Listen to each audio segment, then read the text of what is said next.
tumanida tadbirkorlik faoliyati bilan shug'ullanuvchi bir nechta tadbirkorlar bilan joyga chiqqan holda uchrashuvlar bo'lib o'tdi. Birgina misol, yaqinda umumiy ovqatlanish faoliyatini boshlagan tadbirkor subyektini joyiga chiqib o'rganilganda onlayn nazorat kassa apparatidan foydalanish, xodimlarni qonuniy ro'yxatdan o'tkazish hamda soliq hisobotlarini belgilangan muddatlarda taqdim etish masalalari bo'yicha tushunchalar berildi. Qonun buzilish holatlari oldi olindi. Shuningdek, hududda joylashgan shirinliklar ishlab chiqaruvchi korxonaning faoliyati o'rganildi.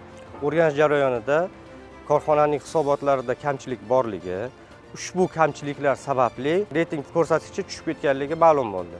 Korxona bosh hisobchisi bilan bog'lanib, muammolari tushuntirildi. Hisobotlarini to'g'ri taqdim etishligi yuzasidan ko'rsatma berildi. Hisobotlari to'g'rilandi. Buning natijasida korxonaning reyting ko'rsatkichi ko'tarildi. Restoranimiz ish faoliyatini boshlaganiga 2 oycha bo'lib qoldi. Ochiq aytish kerak, yangi boshlagan tadbirkorlarda kamchilik, muammolar albatta bo'lib turadi. Bu muammolarni biz bartaraf etish uchun Bektemir tuman soliq inspeksiyasi xodimlaridan amaliy yordam so'radik. Soliq xodimlari bizga o'sha soliq cheki bilan bo'lgan muammolarni, ishchilarni ishga olish, rasmiylashtirish tartibini va hisobotlarni to'g'ri topshirish qanday bo'lish tartibini bizga ko'rsatib berishdi. Bugungi uchrashuvdan shunaqa xulosa chiqardikki, to'g'ri halol ishlasak, qonun doirasida faoliyat yuritsak, o'zimizga ham muammo bo'lmas ekan.